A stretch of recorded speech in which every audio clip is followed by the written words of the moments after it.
What is up, you guys? Today I am doing my first install video. It is the N2MB WOT box that we're going to be installing on my 2016 Scatpack. So the guys over at N2MB Racing sent me this thing.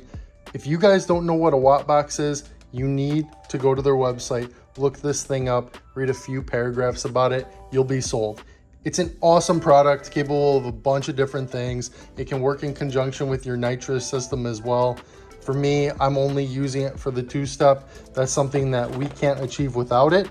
And then competitors for these things are like $800 on the Hemi platforms. And honestly, $800 is not that bad of a deal, but this thing is only like 230 bucks. It's a great quality product. They've been around forever. One thing I did notice is there are 1 or 2 YouTube videos of this installation on a Hemi. However, the only difference is I think they skipped a few parts, crucial parts, and it's not as much step-by-step as I would prefer.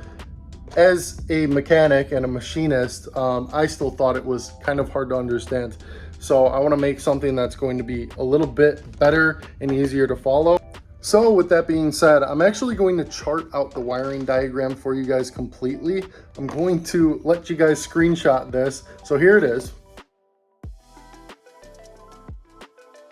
So this is the chart that I created. Honestly, it should be really easy. So this is the WOT box, this is the wiring harness, everything is color coordinated, and I'm going to guide you guys through this entire install, but this is what I'm going to attempt to do at first. Everything here should work.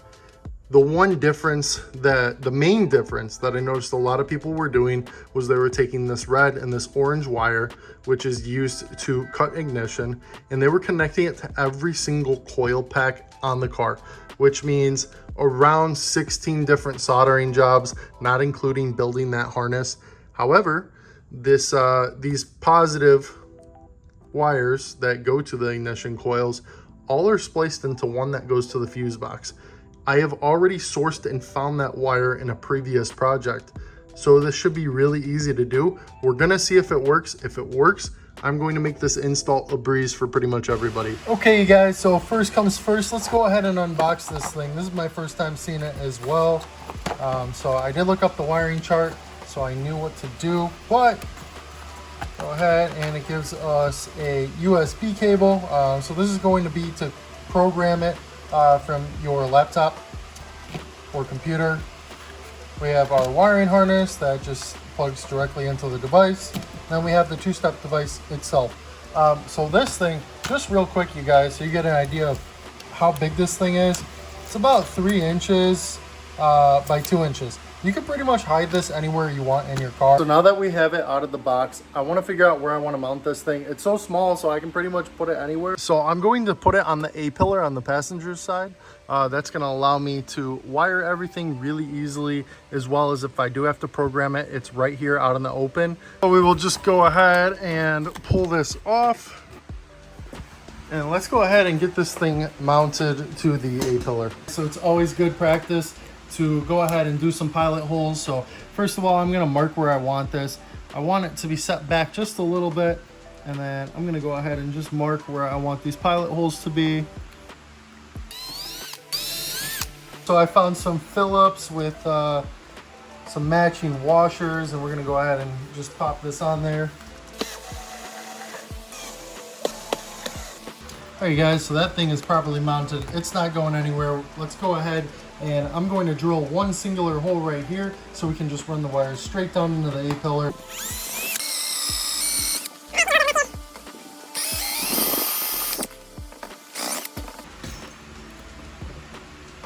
Perfect.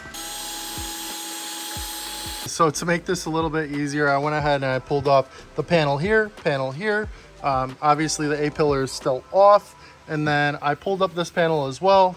This kit calls for you to have a switch that's going to activate this. They say you can do one or two different things. For me, I'm not going to go off the brake pedal. I'm actually going to be installing my own momentary switch, and that's going to be on the steering wheel.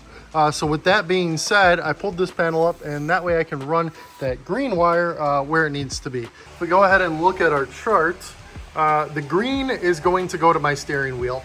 I think I'm going to have to add just a little bit of extra length onto that wires. This should do, probably about an extra 1.5 feet.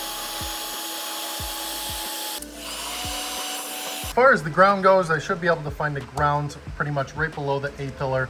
So that one, we are good. As far as the blue, it also calls for a ground.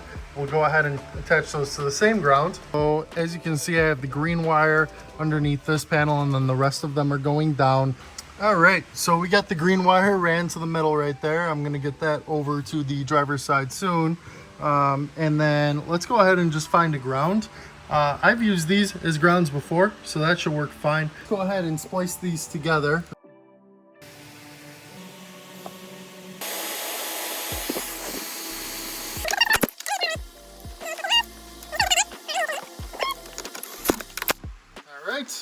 So there we go, we have the blue and black wires grounded, and they are pretty well secured right here. They will not get pinched anywhere. And then we have our, what looks like pink, I think that's the red. So the red, orange, and yellow, we're gonna go ahead and run to the engine bay. But before we do that, we're gonna go ahead and finish up this green wire. So we got the wire ran here. It goes all the way throughout that front little cowl. Now, personally, I drive like this. I would like to put a button right here on my steering wheel. I'd like to go ahead and run some wires straight through the center. In order to do that, it is overkill, but I am going to go ahead and pull off the airbag. Obviously, kill the car. There should be absolutely no battery going to the car if you're going to do this.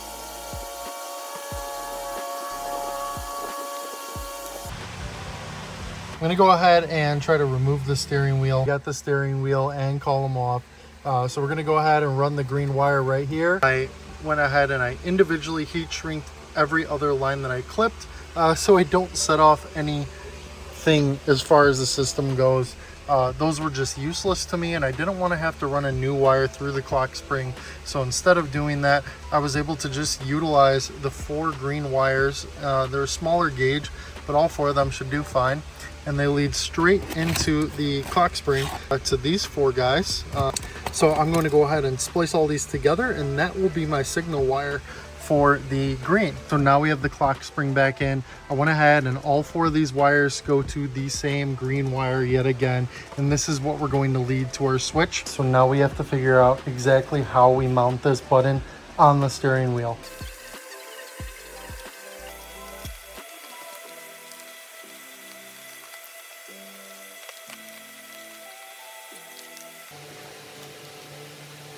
So I went ahead and I added the momentary switch onto my steering wheel. We have the 12 volt input and the green signal wire right here. So this was going to send the WOT box the signal, and this was going to provide the switch power in order to do so. However, I installed this. It was one of the last things I did, and I'm making this video a day after install because this did not work. You need a SDPT switch, and the guys at N2MB, I reached out to them. They helped me troubleshoot, figured out exactly what I did wrong. They sent me a link to one available next day on Amazon, so I got that here. We've made sure this works, so I'm not giving you guys the wrong information. Now, the only difference between this switch really is if you ignore these 3 wires right here, because that's just for an LED input. You have your green signal wire. You have the white wire, which goes to ground. And you have the 12 volt source, which is the yellow. The only difference between this is it requires a ground. Compared to what I was going to do here before. So I'm going to go ahead and mount this officially onto this plate. It's slightly larger, but it should look fine. I'm going to go ahead and just run those wires in here, put this all back together, and then we're good to go. Okay, so I installed the new button, and it does work properly. We did test it. We have our 12 volt source, our signal wire going to the WOT box, and our grounds. All of those are tapped in. And then I also tapped in the actual LEDs, so they do change when you press it. It goes from yellow when engaged to green on standard. So we have officially gotten the green wire working. We've gotten the black and the blue grounded. We have to get the, this is pink in my eyes, pink, orange, and yellow wires out to the engine bay, and we'll go from there. We're gonna take these 3 wires. If you haven't seen, this is a great way to keep them all together. Makes things look really nice. All you're gonna do is add some tension. All right, now we'll put a loom over it. All right, guys, so I got that routed. And the amount of wire they give you, I did not add any of this. It almost reaches the front of my car. So it's plenty of wire. So upon reading the instructions, I can tap any injector I'd like. I'm gonna go ahead and tap the injector over here. So I think that's number 2. And basically you wanna tap the wire that's not brown and white. You do that. This one's nice and easy for me to do. It's right in the front of the motor. So I'm gonna go ahead and tap that. These have already been extended in the past just because I have the Holly high ram. I tap that wire, so we split it off. I'm gonna let that heal for just a second. I'm gonna tape over it, and then I'm gonna run the wire back over here by my PCM. We split off that injector. We ran the wire. It's right under here underneath this little strut bracket. And we're gonna go ahead and plug it in. So this is the yellow wire from the actual box. So we're just gonna plug in those 2 together. Last but not least, we have to do the ignition cutoff wiring. So there's 2 wires involved with this. It's the pinkish red and the orange wire. Both of those I led right there. Now, for everyone who's seen these installs before on the Hemis, for some odd reason, everyone taps every single coil pack. We do not have to do that. There is a singular wire that provides power to the coil packs underneath the fuse box. So that brown and yellow wire you're going to cut in half. As far as the wire that is still connected to the fuse box, that is going to be where you attach the red wire. As far as where you attach the orange wire, that is going to be on the wire half that is going to the coil packs. You are done with the wiring of this system. So for me, luckily I have a Hot Licks kit. I already have that wire spliced. So I have a red wire that runs over here. I cut it in half, and I have both the red and orange wire going to that. It works in the same way because all this is really doing is it's cutting ignition momentarily. So with that being said, I finally got it started. The programming was super easy. I'll go through that with you guys real quick. So with the programming, it is ridiculously easy. As you guys can see, we have launch control, the global settings, which is going to be number of cylinders, where are we getting our RPM source, fuel injector signal, and then all of the above. So you have your no lift shift, which I believe it would make sense. You don't need that for an automatic. Your rev limiter, which works phenomenally. You have your shift light, which also works awesome. And then whenever you guys get your settings intact, right where you want them, you just go ahead and you write it as your car's running, and or when the watt box is on. It will rewrite the program and your car's good to go. So this is super easy to edit.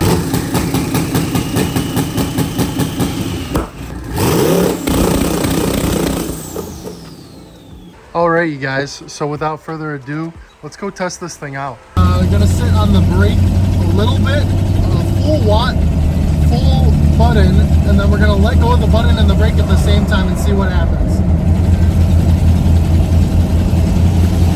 We're gonna get it up to about 60 miles an hour and then see what happens.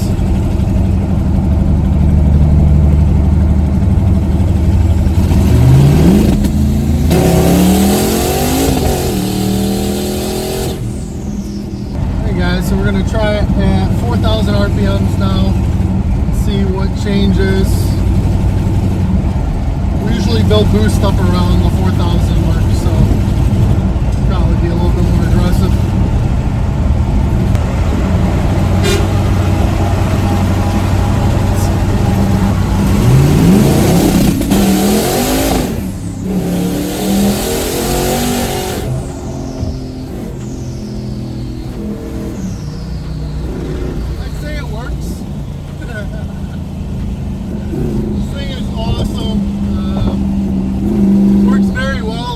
Tire. The truck driver likes the car. You let off on the front end, you were at 10 pounds. Awesome. Yeah, that's insane. Great for boost building. Try it one more time.